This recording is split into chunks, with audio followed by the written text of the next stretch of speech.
Ashama harka fuunee akkam jirtanii kabajamtoota fi jaalatamtoota chaayinaa laayyantu asallaa jiru jalatti argamtan. Nagaan koo bakkuma jirtanitti isin qaqqabu isin jechuun jaaladha.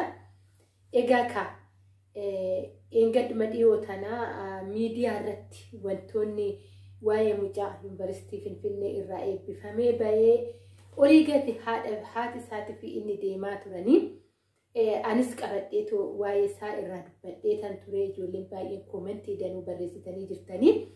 Har'a immoo wanta nama gammachiisu guyyaa gaafa sanii viidiyoo mucaa sanii oggaa dhaggeeffannu hundi keenya laphee keenya cabee akkasuma immoo of cinaatti namoota laallee akkasuma immoo hawaasa keessaa baane hunda laallee garaan keenya waa baay'eedhaaf nu boora'e. Egaa ka viidiyoo kana keessatti wanta nama gammachiisu mucaa sanii waan ta'etu jira.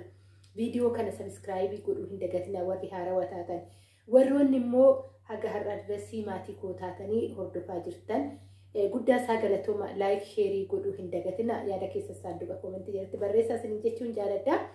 Egaa ka waan jedhu beeku gammachuu addaatiin natti dhaga'ame dhugaa dubbachuuf viidiyoowwan koo keessatti nan dubbadha gizee baay'ee wanni namaa ta'e hedduu na gammachiisa akka kan koo ta'etti tan gammada waa'ee ofii dubbachuun dhugaadha ni ulfaata waa'ee namni biraa osoo dubbatee nama gammachiisa garuu haga danda'ame keessa koo wanta jiru dubbachuun cubbuu hin qabu haga nama tokko kan jedhu irra hin dubbadhe malee jechuudha.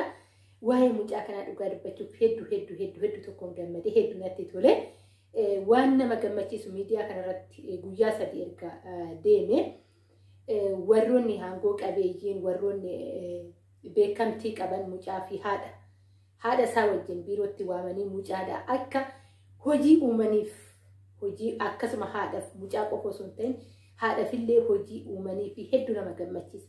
Kanaa ol wanni nama gammachiisu hin jiru. Viidiyoo engaddaa keessatti dubbadhee kan ture baay'een leenji'anii fiildii adda addaatiin baratanii hojii dhabanii yeroo kana keessa irra jirii dargaggoota biyya keessaa kara jallummaatitti kan oofu hojii dhabeeyyeetu lafa guutee jira.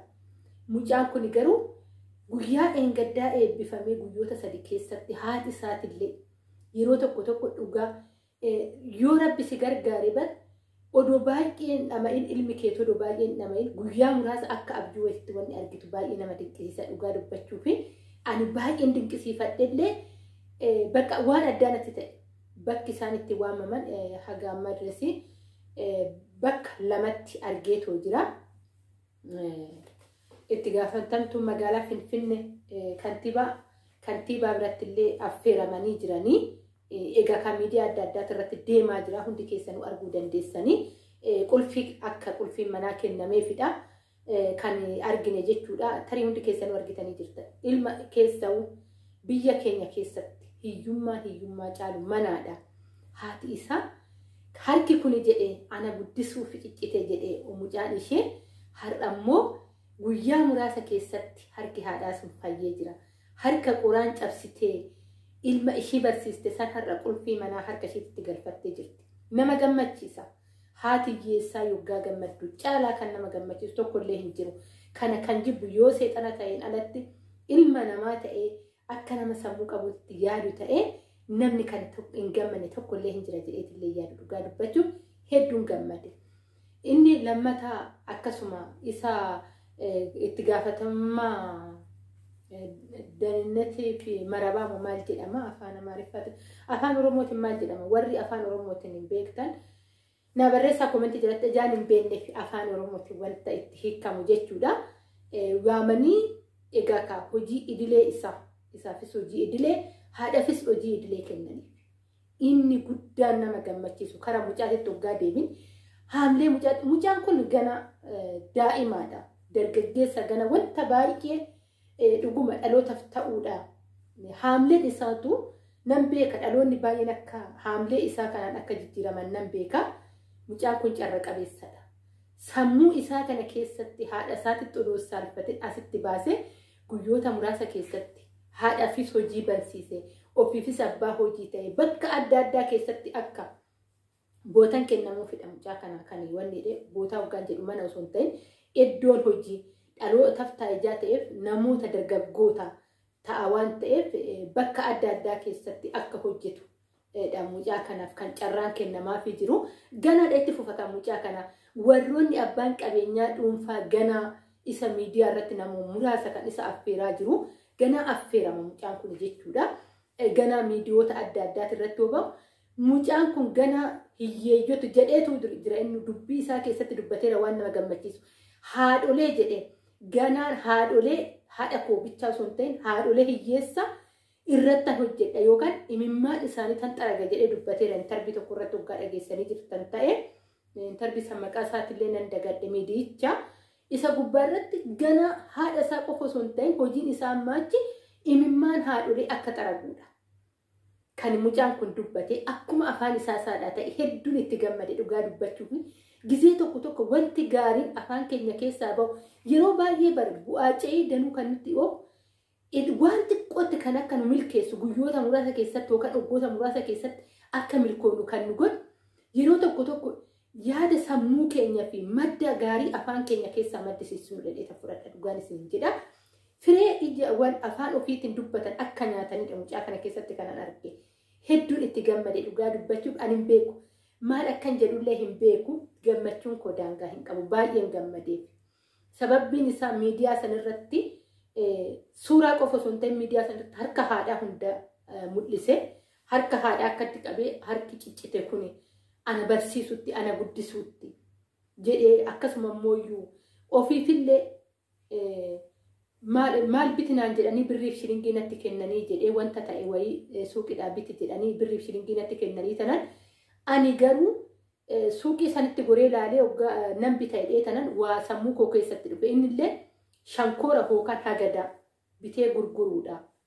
Deemee tan birriif shilingiidhaan bitee gurguree haati koo na deeggartee jedhe hojii sanarratti garuu kan ergatte suuqidhaan hojii san hojjechuu jalqabna na deeggarte haati kootiyyee aga isa hojjettu dirasii geesse jedhee hagadaa gurguruutti jechuudha.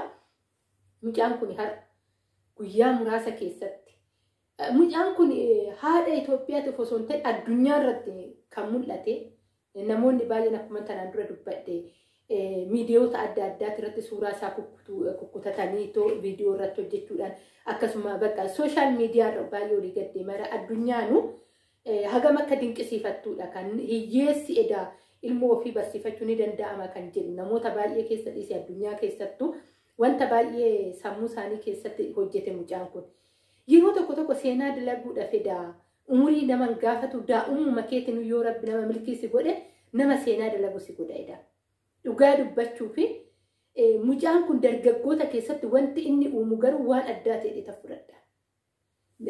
Dargaggoonni karaarra ta'anii abdii fuudhanii yookaan jallummaadhaan karaa biraatitti sokkanii mucaa kana namni argee namni dhuguma sammuu qabu hin deebi'ee gaarummaatti dalagadhee tayyaada. Asumaan yeroo tureedha ani qaaman nan beeka nama haadha isaatti saalfate jechuudha. Haati isaa qoraan gurgurtu anutti jechuudha nama kan nama lachuu qaaman nama beekuudha. Dhugaa dubbachuuf har'a carraa argadhee odoo mucaa ishee san viidiyoo mucaa kanaa affeere hedduu natti ture. Garuu dhugaa dubbachuuf nama san namni isatti dhiyaatu waan hin jirre bilbila isaa argachuu hin dandeenye malee nama beekuudha. Magaalaa Asallaa keessatti iddoo guddaan jedha. Hojii mootummaa kan qabu yookaan maalan jedha guddaan rabbii tokkichaadha. Garuu akka hojiitti tan jechaa jira. Magaalaa Asallaa keessa jiraata namichi kuni haadha isaa nama biratti dubbistu haadha isaa. Isuma dhugaatan isin jechaatu jira. Waan hin taane ta'e malee nama kana sila as baasanii nama dubbatanii nama namatti dhiyaatu miti. Nama immoo kaameeraadhaaf illee ayyama namaa kennuu miti malee namni kun sila osoo danda'ame odoo naa danda'ame nama kaameeraadhaan bahee biyya kanaaf barumsa akka godhu dogongora isaa namaaf ibsee osoo ta'e hedduu natti tola. Garuu nama akkasiitii miti baay'ee nama laphee jabaata fi nama sammuu baay'ee wanni jedhudha namni kun malee jechuudha. Dhugaanis ni jedha nam beekaan qaaman ijaan beekuuf haadha san qoraan gurgurtii ammallee jireenyi ishii wanta wal qixxaa'ee miti haati sun jechuudha. Amma azziru kanan beeku malee duraan hagam biyya jirutti barattuu irraa jalqabee nan beeka. Ilmi ishii kun bakka hojii guddaa qaba iddoo guddaadha jechuudha. Bakki inni hojjetu hiriyoota koo biratti yookaan asfaaltii gubbaa irratti nan dubbisin jedhaanii haadha kophaatti dubbise. Inumaa hin gargaaru mana ishii hoo dhaqee nama buluu miti akkasumayyuu fuudhaa gubbaarratti haati isaa ta'ee obboleewwan isaa ta'ee cidha kan hin dhandhe jira. Namni akkanaa hin jira. Namni akkanaa osoo jiru immoo gaarummaan haadha isaatti saalfannis hin jira. Quraan baatee yuunivarsiitii deemuu jechuun waan qallaan miti. Kuni garuu maal jedhaan haadha ofiitiin karaa irratti nan dubbisin. Osuma quraanuu baachuu baattee uffata ishiin uffatturraa adeemsa ishiitirraa baay'ee nama hiyyeessa kan waan irraa ifu mallattoo hiyyeessaa hundi keessan hundi beektu jechuudha. Waan akkasii jedheen ani waanan qabatamaadhaan nama kana arge dhugaa dubbachuuf jechuudha. Qabatamaadhaan argeen waan nama jibbisiisu keessa firri tokko hin jaalatu mucaasan. Firri tokko namni isa jaalatu hin jiru, namni isatti dhiyaatu hin jiru, namni isa dubbisu hin jiru. Sababbiin isaa namni haadhaan jibbame, namni haadha hancurse, namni haadha tuffate akka tuffatamu dhala. Achi keessatti barumsa guddaa namaaf ta'a. Inni garuu haadha takkitti dubbatee inni garuu fira biratti namoota isa beeku, namoota haadha isaa beeku biratti fudhatama tokkollee hin qabu. Hin fudhatamuu jechuudha. Hin fudhatamne haga ammaa dirasi. Hagan ani biyya jiru.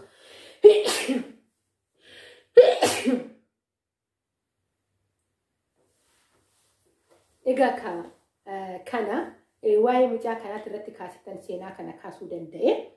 Tariiti isinillee namni beektan jiraachuu dandeessan waan akkanaa kana. Har'a garuu namni haadha ofiitti saalfanne rabbiin akkamitti akka kabaju baay'ee tokko mucaa kanarraa barumsa guddaa arganne garuu walumaa galatti baay'een gammade waa'ee mucaa kanaati jechuudha. Tariiti namni akka koo gammadan hoggaaratan koometti jalatti na beeksisaa isiniin jechuun jaaladha. Egaa wantoota akkatti nama gammachiisu kana hoggaa argine hundi keenyayyuu dhaloota keenyaaf ta'a viidiyoon kun. Egaa kana haadha koo keessa kana jira, obboleettii koo keessa kanatu jira jedhee dhaloonni kun gaafa tokko viidiyoo kana hoggaa laalee ofii isaa keessa illee nu caalaa dammaqina dhaloota keenya keessatti uumama waan ta'eef wantoota gaarii akkanaa kana yoon arge viidiyoo hojjechuu natti tollaan bira darbuun jaaladhu. Kanaafan deebi'ee too dhufe waa'ee mucaa kanaa irratti isiniin jechuun jaaladha. Hedduun gammade dhugaa dubbachuu fi ammallee haati isaa gammachuudhaan haga dhumaa haga jiraattu abdii guutuu qabna. Miidiyaawwan adda addaa ganaadha waa'een isaanii jechuudha. Warroonni abbaa qabeenyaa gana bahanii waan adda addaa waan godhaniif ijoollee baay'ee qabu. Karaa obboleewwan 6 qaba. Egaa obboleewwan kunillee namni isaan barsiisu jiraachuu ni mala. Walumaan dhageenyaa gaafa waan haarawaa dhageenya qabannee dhufna. Akkasuma biyya keenya rabbi nageenya haa kennu, jaalalaa fi tokkummaa rabbiin nuuf haa kennu jechuun jaaladha. Wal dhageettii, wal danda'u, waliif quuqamuu rabbiin nu haa kennu. Jibba fi wantoota hin taane rabbiin nu keessa haa buqisu. Waan rabbii keenya fuulduratti rabbiin nurraa hin jaalanne walirratti godhurraa rabbiin nu haa baraaru, bilisa nu haa baasu. Bilisa sammuuti. Irra caala ilmi namaa gaafa sammuun isaa bilisaa waan hundaanuu ni bilisaa. Kanaafuyyuu bilisa sammuu nuuf haa kennu jechuun jaaladha. Addunyaan tun ni darbiti. Kan hin darbine isa olii akka yaadannu rabbiin nu haa gargaaru. Amantaa qabdanii lafa keessanii fi biyya keessaniif lammii keessaniif kadhadhaa jechuun jaaladha. Bakka jirtanitti nageenyi kun dachaan isiniif haa qaqqabu isiniin jechuun jaaladha. Baay'een isin jaaladha. Baay'een isin kabaja. Hordoftoota chaayinaal Ayyaantuu Asallaa. Haga viidiyoo biraatti walitti deebi'u turtii gaarii. Ani baay'een gammade. Isinis yaada keessan koomentii jalatti naa barreessaa. Baay'ee isiniin jechuun jaaladha. Baay'ee.